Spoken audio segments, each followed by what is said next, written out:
We welcome J.P. Morosi with his thoughts on a great arrangement for the Astros, for the player, and let's face it, for baseball fans. Good morning, J.P. Matt and Bill, good morning. Jose Altuve, as we saw a moment ago, Astro for life. This contract now takes him through 2029. We expect a press conference in Houston today. Ari Alexander was first to report the 5-year, $125 million extension. Ari Alexander, reporter with KPRC2 TV in Houston. I think for me, guys, this is emblematic of the efforts the Astros have put together to try to win consistently and keep this core together. It is one of the best runs that any team has had in Major League Baseball in the wild card era. Full stop. Look at what Altuve has done during the course of Astros franchise history. He also has the most hits of any player in Major League Baseball since the day that he debuted. He is, I believe, a Hall of Fame player. That's how I look at Jose Altuve's career, the consistency with which he has played, the way that he's produced in the postseason. And Matt and Bill, it's interesting to me because this team is going to have to find a way to keep this core together as best they can, while also integrating some younger players. And they have tried to sign as many of these core players as possible. Obviously, with Altuve, success. Christian Javier, success. But no word yet on Alex Bregman and Kyle Tucker. So there has been mixed results, I would say, in terms of this front office being able to extend everybody. You bring back Justin Verlander, obviously. So they've had a good measure of success in that regard. But this is a big day for the franchise when you are in Houston, when you are watching Astros games in that ballpark. I would submit there is still no more beloved player on that roster than number 27, Jose Altuve. Great point. So what you get with Altuve, Tucker, and Bregman, you get these three foundational players that have won World Series together, that have resonated in the marketplace for some years now. Compare that and what the Astros are doing, tying up one of them, with what the Cubs chose to do with their big three. We could call it a big four if you include Kyle Schwarber, with Bryant, Rizzo, and Baez. Everybody's gone. They blew it apart. And they've had to rebuild ever since. I think there's a great discussion to be had there. You're right, Matt. And we could probably do a full show comparing and contrasting the way those two teams have gone about it. I would say this, though, with the Astros. They did not sign Springer. They did not sign Correa. But what the difference, I think the key difference is for them, that Kyle Tucker arrived at just the right time and Yordan Alvarez arrived at just the right time.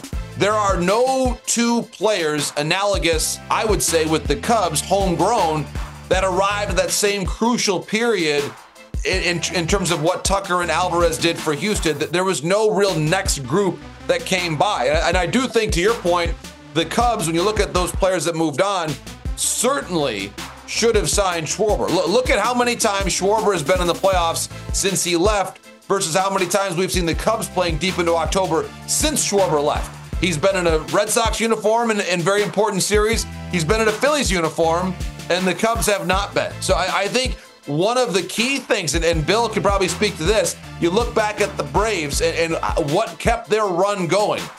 It wasn't always the same players. The Braves had some different actors coming in. Yes, the rotation pieces were the same, but the position players often changed during the 90s in terms of that era of the Braves. The Astros, if you look and compare the 2017 roster to now, it's really only Altuve and Bregman who are the common threads of the position players, because Springer's moved on, Correa has moved on. They've found ways to bring in new names like Tucker and Alvarez, and the rotation pieces like Javier, Framber Valdez. That's what's kept this team going to the ALCS every single year.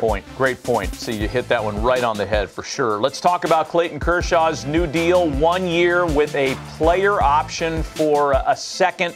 To me, that's the most interesting part of this, because we don't have the financials. The fact that at the end of 2024, Clayton can say, hey, I'm taking it to the house, or yeah, I want to go another year.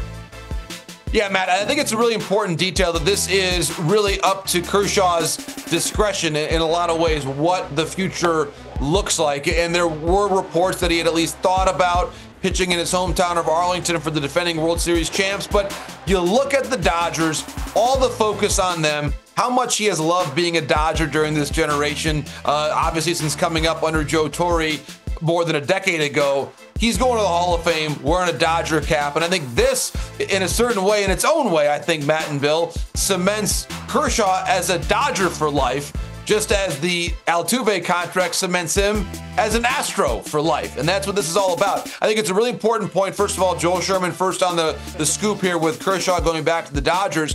Joel also pointed out that, very importantly, because of the Dodgers beginning the season in Korea, they have the ability to activate their 60-man or 60-day disabled list and injured list earlier than everybody else. And so this is what's going to allow them to make this deal a reality, that they'll be able to activate these 60-man IL earlier than everybody else. So I think that's a key thing for Clayton Kershaw. Again, very importantly, guys, the Dodgers begin their workouts this week. We are inside of 48 hours of spring training actually happening and seeing jerseys on the field for the Dodgers. So again, credit to Joel Sherman for the scoop. Major news: the future Hall of Famer Clayton Kershaw is staying with the Dodgers. You bet.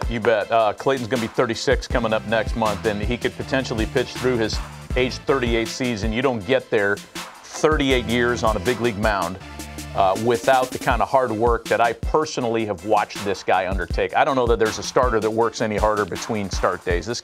His between start routine is ridiculous, what he does to keep his body going. Hey, real quickly here, on the Mike Puma report that we learned of, that there's been some dialogue between JD Martinez and the Mets. Where do you have it on the likelihood scale that he lands in Flushing, Queens? To me, Matt, the Mets are as likely as anybody else to sign JD Martinez. I still look at the number of free agents out there. I would be stunned if the Cubs don't get one of them. And obviously, Bellinger, Matt Chapman, JD Martinez, all Scott Boras clients. So Scott has certainly an idea of the big picture of where all the interest is coming from. I look at JD and the Mets as being an excellent fit for two reasons. Number one, he helps them compete this year. And I think the Mets have a goal of being competitive this year. I'm not sure, and based on obviously the way they've spent and organized their club, they're not going all in to win the 2024 World Series, but they want to be competitive in 2024. I think there's a distinction there. They still have Pete Alonso, obviously, for at least this year. I would say that if you get JD on a shorter term deal, it allows you to approach the trade deadline in a position of strength. They were able to get some prospects in the deals this past year at the deadline. And if you have Pete Alonso and JD Martinez both on expiring contracts, if it's a one-year deal for JD, think about what David Stearns will be able to do in the month of July to strengthen their club for the long term. If you can't sign Alonso long term, I think it makes the Mets be one of the more intriguing teams overall in the industry. So I would say, to your question, I think the Mets and JD Martinez are at least as likely as anywhere else, but I would keep the Cubs in that conversation. The Cubs have got to add a significant bat in the next 2 weeks. Pretty good market developing for a really good RBI guy who had a resurgent 2023 with the Dodgers. JP, good stuff, man. Thank you. Thanks, guys.